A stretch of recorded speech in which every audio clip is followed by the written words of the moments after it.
যেমন কালব, রূহ, সের, খফি, আকফা। কয়টা হইল? জাকের ভাড়া, এটা কিন্তু আমাদের ক্লাস। কয়টা হইল? 5টা। এগুলো এই দুনিয়ার সৃষ্টি না, দুনিয়ার জিনিসটা। এগুলি বাড়ি হলো আলমে আমরের মধ্যে, অর্থাৎ আরশে আজিমের উপরের মধ্যে। এগুলা আছে কোথায়? আমি ভূমিকায় কথা বলছি। এগুলো আছে কোথায়? কালব আছে এই যে এইখানে, মানুষের বাম স্তন 2 আঙ্গুল নিচে। রূহ আছে কোন জায়গায়? ডান স্তন 2 আঙ্গুল নিচে। সের আছে কোন জায়গায়? কাল থেকে ঠিক 2 আঙ্গুল এ ভিতরে। খফি আছে কোন জায়গায়? রূহের ঠিক 2 আঙ্গুল ভিতরে। আকফা আছে কোন জায়গায়? এগুলির ঠিক মাঝামাঝি জায়গায়। এই 5টা জিনিস, জোরে বলেন কয়টা? এগুলি কি দুনিয়ার জিনিস না, এগুলি আল্লাহ পাকের আলমে আমরের জিনিস। অতএব ওইটাকে শান্তি দিতে গেলে ওইটা কিসে শান্তি হবে? ওইটা কিসে শান্তপ্রাপ্ত হবে? আমার রূহ কিসে শান্তি হবে? আমার কাল্ব কিসে শান্তি হবে? এটা আমরা জানি বেশি না আমার আল্লাহ জানেন? আল্লাহ জানেন। এই জন্য আমার আল্লাহ তাআলা আমাদের নাফস, আব, আতস, খাক, বাত, এই 5টা জিনিসের খাবার আমার আল্লাহ দুনিয়াতে রেখে দিয়েছেন। আর ওই 5টা জিনিসের খাবার আমার আল্লাহ আসমান থেকে নাজিল করেন। যেরকম সুবহানাল্লাহ। ওই যে আমরা বলছিলাম আল্লাহর জিকির করলে, নবীর দুরূদ পড়লে খারাপ লাগে না ভালো লাগে? কেন ভালো লাগে? কারণ ভালো লাগার জায়গা আমাদের হলো এই জায়গাটা, বুকে, সিনায়, কালবের মধ্যে। আমার আল্লাহ তাআলা এই ব্যাপারে তার কোরআনুল কারীমে সূরা রা'দের 28 নম্বর আয়াতের মধ্যে বলছেন, আলা বিযিকরিল্লাহি তাতমাইন্নুল কুলুব।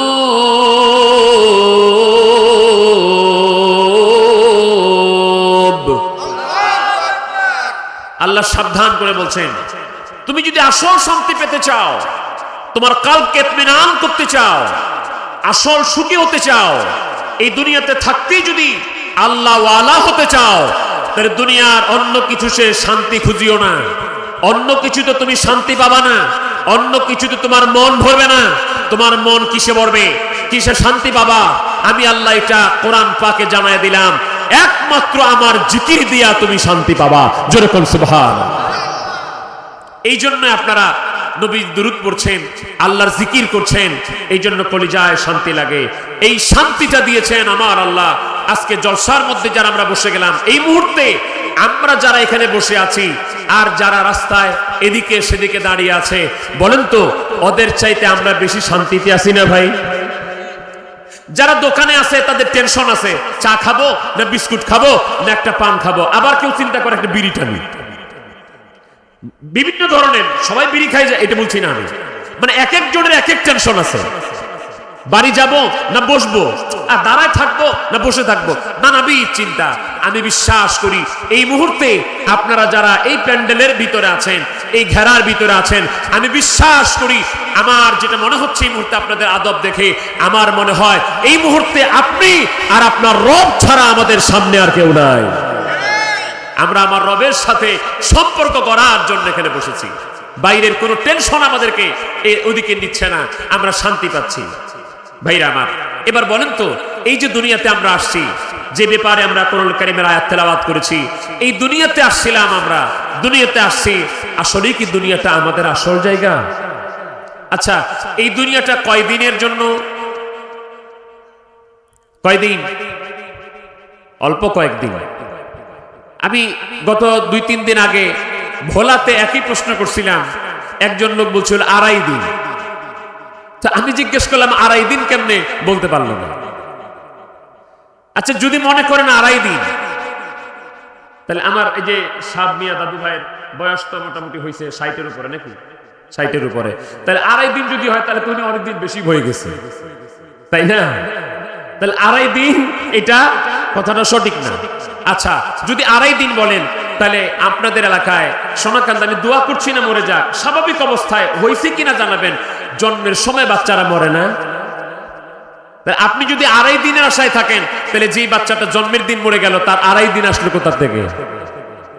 পাইলো কোথায় 2.5 দিন? মায়ের গর্ভের থেকে মানুষ মারা যায়, মানুষ মায়ের গর্ভের থেকে দুনিয়া থেকে বিদায় হয়ে যায়। তাহলে আমাদের সময়ের হায়াতের কোনো ঠিক ঠিকানা সময় নাই। ইংরেজিতে একটা কথা আছে, life is a journey from Allah to Allah. এই জীবনটা হচ্ছে একটা সফর। এই জীবনের সফর শুরু হয়েছে আমার আল্লাহর কাছ থেকে, আবার শেষ হবে আল্লাহর কাছে। ফ্রম আল্লাহ টু আল্লাহ, আল্লাহর কাছ থেকে শুরু হয়ে আল্লাহর কাছ থেকে শেষ হয়েছে। কথাটা ইংরেজি শুধু এরকম না, আমার আল্লাহ তাআলা এই ধরনের কথা তার কোরআনুল কারীমে বলেছেন, বিধায় মানুষ এটি পেয়েছে। আমার আল্লাহ পাক জানিয়ে দিয়েছেন, ইন্না লিল্লাহি ওয়া ইন্না ইলাইহি রাজিউন। শুনে রাখো, তোমরা আমি আল্লাহর কাছ থেকে এসেছো, আবার আমার আল্লাহর কাছেই ফিরে যাবে। ভাইরা আমার, তাহলে আমরা এখানে থাকতে আসি নাই, আমরা চলে যাব। আমরা চলে যেতেই এসেছি। মূলত কোথা থেকে আমাদের জার্নি শুরু হয়েছিল? আমার আল্লাহ পাক যখন একা ছিলেন, আমার আল্লাহ পাক একা, তিনি তখন ফার্স্ট যা তৈরি করলেন তার হাবিব রাসূল করিম সাল্লাল্লাহু আলাইহি ওয়াসাল্লাম, নূরে মুহাম্মদী। তিনাকে দয়াল নবী রাসূল পাক সাল্লাল্লাহু আলাইহি ওয়াসাল্লামকে ফাউন্ডেশন করে আমার আল্লাহ পাক সৃষ্টি জগৎ এবার সাজালেন। আমার আল্লাহ পাক একটা জগৎ বানালেন। এই জগৎটাতে আমার আল্লাহ পাক রাখলেন সৃষ্টি করে সমস্ত রূহগুলাকে। সব রূহগুলি আল্লাহ পাকের দরবারে একত্র ছিল। এই হলো আমাদের প্রথম সূচনা। আমাদের রূহ কি জিনিস? আল্লাহ রাব্বুল আলামিনের হাবিব দয়াল নবীজিকে মক্কার মানুষগুলি প্রশ্ন করল, ওগো মুহাম্মদ সাল্লাল্লাহু আলাইহি ওয়াসাল্লাম, আপনি যে রূহের কথা বলেন, মানুষের চালিকা শক্তি যেটা দিয়া বডি যে রূহ ছাড়া চলতে পারে না, বডির কোনো কার্যক্ষমতা যেই রূহ ছাড়া হতে পারে না, বলেন তো আমাদেরকে রূহটা কি জিনিস? আমার দয়াল নবী রাসূল পাক সাল্লাল্লাহু আলাইহি ওয়াসাল্লাম চুপ হয়ে আছেন। আমার আল্লাহ রাব্বুল আলামিন জিবরিল আমিনকে পাঠায়া এর উত্তরটা আমার আল্লাহ তাআলা নিজে আমার আল্লাহ পাক কোরআনে দান করে দিলেন। আমার নবীজিকে প্রশ্ন করা হয়, নবীজির পক্ষ থেকে জবাব দেন আমার আল্লাহ। আমার আল্লাহ পাক বলছেন, ইয়াসআলুনাকা আনির রূহ কুলির রূহু মিন আমরি রাব্বি। আমার হাবিব, আমার বন্ধু, আপনাকে রূহ সম্পর্কে জিজ্ঞেস করে, আপনি বলে দেন রূহ এটা কি জিনিস? রূহ হলো আমার আল্লাহর হুকুম। রূহ সম্পর্কে তোমাদের অতি সামান্য জ্ঞান দান করা হয়েছে। আমার আল্লাহ পাক রূহটাকে সৃষ্টি করে আলমে আরওয়ার মধ্যে রেখে দিলেন। মায়ের গর্ভে যখন আমাদের অবস্থানটার সিদ্ধান্ত আমার আল্লাহ পাক নিয়ে নিলেন, নেওয়ার পরে আমার আল্লাহ পাক মায়ের গর্ভের মধ্যে ওই বডির মধ্যে আমার আল্লাহ রূহটাকে এনে দিলেন। আমরা প্রথমে ছিলাম আলমে আরওয়াহের মধ্যে। আলমে আরওয়াহে যখন ছিলাম, আমার আল্লাহ পাক প্রশ্ন করেছিলেন, আলাস্তু বিরাব্বিকুম, ওরে সমস্ত রূহরা তোমরা বলো দেখি, আমি কি তোমার রব নই? আমি কি তোমাদের প্রভু নই? আমরা সেদিন সবাই বলেছিলাম, সোনাকান্দাবাসী, মেঘনাবাসী, কুমিল্লাবাসী, বাংলাবাসী, তাম দুনিয়ার যত রূহ আছে, শুরু থেকে শেষ পর্যন্ত সব রূহগুলি একযোগে সেদিন উত্তর দিয়েছিল, বালা, হ্যাঁ আপনি আমাদের রব, আপনি আমাদের প্রভু। আমরা স্বীকার করলাম আপনি হলেন আমাদের সৃষ্টিকর্তা। সুবহানাল্লাহ। আচ্ছা, ওই যে আমরা বললাম সেদিন, হ্যাঁ আপনি আমাদের রব, আপনি আমাদের স্রষ্টা, এটা আমাদেরকে শিখালেন কে জানেন? প্রথম শিখিয়েছেন কে? যখন আমার আল্লাহ পাক জিজ্ঞেস করেছেন, আলাস্তু বিরাব্বিকুম, আমি কি তোমাদের প্রভু নই?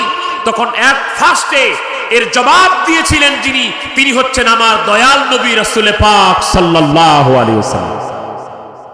আমার নবী প্রথমে জবাব দিলেন, বালা।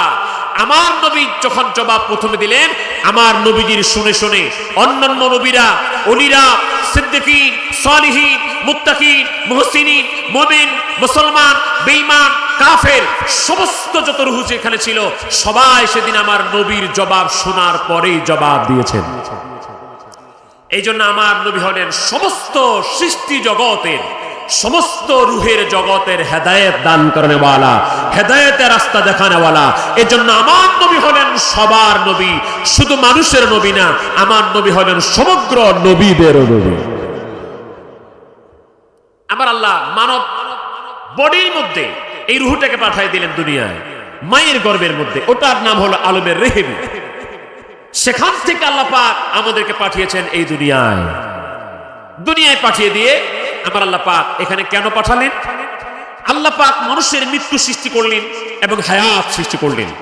আমার আল্লাহর কোরআনুল কারীমের সৌন্দর্যের দিকে লক্ষ্য করেন।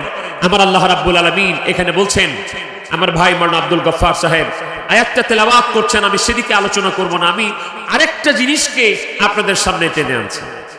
আল্লাহ পাক বলছেন, الذي خلق الموت والحياة ليبلوكم أيكم أحسن عملا।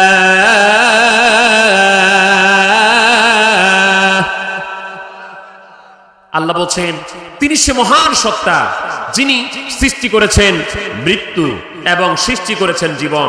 আপনারা বুঝে থাকলে বলেন, আল্লাহ কি জীবনের কথা আগে বলেছেন না মৃত্যুর কথা আগে বলেছেন? আল্লাযী খলাকাল মাউতা, আল্লাহ পাক বলছেন আমি মৃত্যু সৃষ্টি করলাম, তারপরে বলছেন ওলা হায়াতা, এবং হায়াত সৃষ্টি করলাম। আল্লাহ মৃত্যুটার কথা আগে বলেছেন। আমি কোরআন কারীমের একটা চমৎকার জিনিস আপনাকে বুঝাবার চেষ্টা করছিলাম। আবার জিনা ব্যভিচারের ব্যাপারে আমার আল্লাহ পাক যখন বলছেন তখন বলছেন আস-সানিয়াতু ওয়াস-সানি, আমার আল্লাহ পাক বলছেন মহিলা জিনাকারিনী, তারপর পুরুষ জিনাকার। এটা বাস্তব যে মহিলাদের পক্ষ থেকে আসলে জিনার বিষয়টা আগে উত্থাপিত হয়। যদি কোনো নারী কোনো পুরুষকে জিনা করতে সুযোগ না দেয়, কোশ্চিন কালেও কোনো পুরুষ জিনা করতে পারে না। আমি কোরআন পাকের সৌন্দর্য আপনাদের সামনে তুলে ধরছি, ইঙ্গিতমূলক বলে দিলাম। আমরা বলছিলাম কোরআন কারীমের মধ্যে আল্লাহ পাক আগে জীবনের কথা বলেছেন না মৃত্যুর কথা? তাহলে গুরুত্ব কোনটার বেশি? আমরা গুরুত্ব দিই কোনটার বেশি? কোনটার? এমন ভাবে দুনিয়াতে আছি মনে হয় মরবই না, মনে হয় মরবই না। আপনারা কবরবাসী, গ্রামবাসী, কবরবাসী রুহের মাগফিরাতের উদ্দেশ্যে প্রোগ্রাম করছেন। আমাদের সামনে দাদা চলে গেল, বাবা চলে গেল, পরদাদা চলে গেল, বড় ভাইয়ের সামনে ছোট ভাই চলে গেল, স্ত্রীর সামনে স্বামী চলে গেল, স্বামীর সামনে স্ত্রী চলে গেল, বাবার সামনে সন্তান চলে গেল। তারপরও আমাদের হুঁশ হয় না। আমরা দুনিয়াকে নিয়ে এমন ব্যস্ত হয়ে গেলাম যে আমরা আর মরবই না, এমন বেকুল হয়ে গেলাম, বেপরোয়া হয়ে গেলাম। আল্লাহ রাব্বুল আলামিন আমাদেরকে হুঁশিয়ার করে দিয়ে বলছেন, বাল তুসিরুনাল হায়াতাদ দুনিয়া ওয়াল আখিরাতু খায়রুন ওয়া আবকা। আমার আল্লাহ পাক বলেন, বান্দারে তোমরা দুনিয়াকে প্রাধান্য দিচ্ছ বেশি। বাল তুসিরুনাল হায়াতাদ দুনিয়া, দুনিয়ার জীবনকে বেশি প্রাধান্য দিতেছ। ওয়াল আখিরাতু খায়রুন ওয়া আবকা। আমার আল্লাহ পাক বলেন কিন্তু বান্দা জেনে রাখো আখিরাতটা হলো তোমাদের জন্য উত্তম এবং তোমাদের জন্য স্থায়ী। আমি দেখি আপনারা সোনাকান্দাবাসীর লজিক কতটুকু জানেন। একটা মানুষ আমাকে বা আপনাকে যদি বলা হয় যে তোমাকে একটা ঘর দিলাম, ঘর বানায় দিলাম, এই ঘরে এসি থাকবে, ফ্যান থাকবে, গরমের দিন এসি থাকবে, ঠান্ডার দিন হট হিটার থাকবে, সব থাকবে, আর এটাতে তুমি থাকতে পারবা মাত্র 1 বছর, একটা সুযোগ। আর আরেকটা জায়গায় তোমাকে ঘর বানিয়ে দেওয়া হলো যে তোমাকে হয়তো সেখানে এসি থাকবে না এবং ঠান্ডার দিন গরম হট থাকবে না, সেখানে স্বাভাবিক কারেন্টের ব্যবস্থা থাকবে আর ফ্যান থাকবে, কিন্তু এখানে তুমি থাকতে পারবা যতদিন মন চায়, যতদিন বাঁচবা ততদিন থাকতে পারবা। আর ওই যে ঘরটা যেখানে এসি আছে ওইখানে থাকতে পারবে 1 বছর, তারপরে তুমি গাছতলায় থাকবা না বাসতলায় থাকবা না রেল লাইনে থাকবা, এটা তোমার কিচ্ছু আসে যায় না। বলেন তো বুদ্ধিমান মানুষ হইলে এসির রুম বেছে নেবে নাকি ওই ফ্যানের রুম বেছে নেবে? কোনটা? ফ্যানের রুম। কারণ এটাতে আমি যাই হোক আমার একটা গ্যারান্টি আছে, আমি এটাতে থেকে যেতে পারবো। কিন্তু আরেকটা জায়গায় আমি 1 বছর আরামে থাকলাম, 1 বছর পর আমার ঘর ধাক্কা দিয়ে বের করে দিল, কোথায় যাব না যাব কোনো ঠিকানা নাই। তাহলে আপনারা যদি এটুকু বুঝেন যে আমরা স্বাভাবিক দৃষ্টিকোণ থেকে যেটা আমাদের জন্য স্থায়ী, যেখানে আমি চিরকাল থাকতে পারবো, আমি ভালো মতো স্বাভাবিক জীবন যাপন করে যেতে পারবো, এটাই আমার দরকার। এবার আমি আরেকটা প্রশ্ন করি, আপনারা এতদিন ধরে কোরআন হাদিস যা শুনেছেন, ওয়াজ নসিহত শুনেছেন, জলসা শুনেছেন, এতে কি মনে করছেন দুনিয়াটা কি আল্লাহ পাক ভালো করে সাজিয়েছেন? দুনিয়ার আরামায়েশ আল্লাহ পাক ভালো করে সাজিয়েছেন না আখিরাতের জান্নাত ভালো করে সাজিয়েছেন? এবার চিন্তা করেন, দুনিয়ার তুলনায় আখিরাতটা কত উত্তম, আর দুনিয়াটা আল্লাহ পাক করেছেন ক্ষণস্থায়ী। কতদিন থাকবো জানি না, এখন যদি রুহটা বের হয়ে যায়, আমারটা আমি বলি, আপনাদেরটা বলবো না, আমারটা আমি বলি, আমার রুহটা যদি এখন বের হয়ে যায়, আমি একটু আগে আমাদের এই ওয়ার্ডের কোন প্রধান না যার বাসায় ছিলাম, হাজি আবুল বাশার সাহেবের বাসায় ছিলাম, আমাকে একটা খাটের উপর বসতে দেওয়া হয়েছে, একটা তোষকের উপর বসতে দেওয়া হয়েছে, তোষকের উপর একটা সুন্দর চাদর বিছানো হয়েছে, সুন্দর একটা রুমে বসতে দেওয়া হয়েছে। আমি আপনাকে বলি, যদি আমার রুহটা এই মুহূর্তে বের হয়ে যায়, আমাকে কি আর আপনারা ধরে খুঁটুনে ওই খাটের উপরে এবং ওই তোষকের উপরে ওই চাদরের উপরে বিছায়া শোয়া রাখবেন? আমাকে আর তোষকের বিছানা দেওয়া হবে? আপনাদেরকে তো আপনার ছেলেরা দিবে নাকি? যদি চলে যান বলবে বাবা তো মরে গেছে, বাড়িটা সুন্দর করে বানিয়ে গিয়েছে, আরে বাবাকে আরেকটা দিন মরার আগ পর্যন্ত, মানে কবরে যাওয়ার আগ পর্যন্ত দেখি একটু জাজিমের উপর শোয়া রাখি, রাখবে ভাই? এখান থেকে ধর নিয়ে যা, ঘরের ভিতরে উঠাবে না, বারান্দার মধ্যে শোয়া রেখে দিবে। আল্লাহ রাব্বুল আলামিন বলেন, বান্দারে بل تؤثرون الحياة الدنيا والآخرة خير وأبقى। বান্দারে তোমরা দুনিয়াটাকে প্রাধান্য দিতেছো, কিন্তু আমি আল্লাহ পাক আখিরাতকে সুন্দর করে সাজালাম, আখিরাতকে উত্তম করলাম, আরামায়েশের সব ব্যবস্থা করে দিলাম। আখিরাতের মূল্য দয়াল নবী রাসূল পাক সাল্লাল্লাহু আলাইহি সাল্লাম বলেন, আমার আল্লাহ যে জান্নাত তৈরি করেছেন, ওই জান্নাতের একটা চাবুক রাখার যে জায়গাটুকু লাগে ঘোড়াকে মারার জন্য, মহিষকে মারার জন্য একটা চাবুক রাখার যে জায়গাটুকু আল্লাহ পাক তৈরি করেছেন জান্নাতের মধ্যে, ওইটা যদি দুনিয়ার সম্পদ দিয়া কিনতে হয়, গোটা দুনিয়াটার সমুদয় সম্পদকে কয়েকবার বিক্রি করলেও জান্নাতে একটা চাবুক রাখার জায়গার সমান কেনা যাবে না।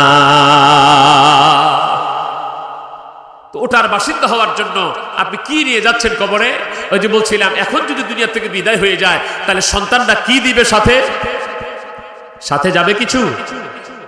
কিন্তু আপনাকে আমাকে ওই কবরের জন্য সাথে কিছু নিতে হবে, হাসরের ময়দানের জন্য সাথে কিছু নিতে হবে, পুলসিরাত পার হওয়ার জন্য সাথে কিছু নিতে হবে, হাসরের ময়দানে নবীর সাথে পরিচয় হবার জন্য সাথে কিছু নিতে হবে, আল্লাহর হাবিবের সাথে হাসরের ময়দানে পরিচয় হবার জন্য যেটা নিতে হবে ওইটা হলো দয়ার নবীর উপরে বেশি পরিমাণ দুরূদ আর সালাম। কবরের জন্য যে গ্যারান্টির সনদপত্র নিয়ে যেতে হবে এটা হলো নেক আমল। এই জন্যই আল্লাহর ওলিরা, বিশেষ করে আট্রসির পীর খাজা বাবা শাহ সুফি আল্লামা মাওলানা ফরিদপুরি কুদ্দুস সিরহুল আজিজ বলেছেন, বাবা সকালবেলা ফজরের নামাজ আদায় করবা, সকালবেলা ফজরের নামাজ সুন্নত 2 রাকাত ফরজ, এরপরে বাবা 7 বার তওবা পড়বা, 3 বার সূরা ফাতিহা পড়বা, 10 বার সূরা ইখলাস পড়বা, 11 বার দুরূদ শরীফ পড়বা, এই পাক কালাম ফাতিহা শরীফ পাঠ করবা। বাবারে এই পাক কালাম ফাতিহা শরীফের মধ্যে 4 খতম কোরআন তেলাওয়াতের সওয়াব নিহিত আছে। বাবা তুমি যদি দিনের বেলা মারা যাও, আর সকালবেলা ফজরের নামাজের পরে যদি পাক কালাম ফাতিহা শরীফের আমল তুমি করতে পারো, তোমার আমল নামাই অন্য কোন সওয়াব নেকি থাক আর না থাক, কমপক্ষে 4 খতম কোরআন তেলাওয়াতের সওয়াব নিয়া তুমি কবরে যাইতে পারবা। মাগরিবের নামাজের সময় একই আমল আছে। রাত্রিবেলা যদি আমরা মারা যাই, জামানার মুজাদ্দিদ বিশ্বলি খাজা বাবা ফরিদপুরি শিক্ষা দিয়েছেন, বাবা রাত্রেবেলা যদি আমার কোনো মুরিদ সন্তান ইন্তেকাল করে মারা যায়, তার আমল নামাই অন্য কোনো নেকি থাক আর না থাক, কমপক্ষে 4 খতম কোরআন তেলাওয়াতের সওয়াব নিয়ে আসে কবরে যাইতে পারবে। কবরে কিছু সাথে নিয়ে যাওয়ার দরকার আছে না নাই? এ দুনিয়া পরে রবে, আমরা একদিন থাকব না, সবাই মোদের ভুলে যাবে, নবী মোদের ভুলবেন না।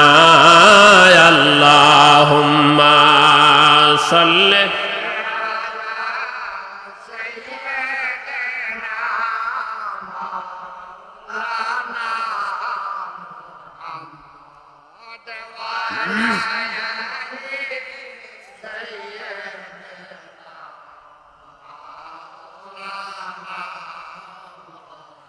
নবী আপনাকে পাইবার আসে, আমরা মুরিদ হইলাম পীরের কাছে, দয়া করে দেন গো দেখা, এই আসে কানারা কানতেছে। আল্লাহুম্মা সাল্লি আলা সাইয়্যিদিনা মাওলানা মুহাম্মদ ওয়া আলা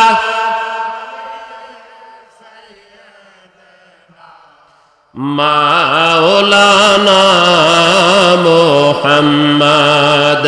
লা ইলাহা ইল্লাল্লাহ, লা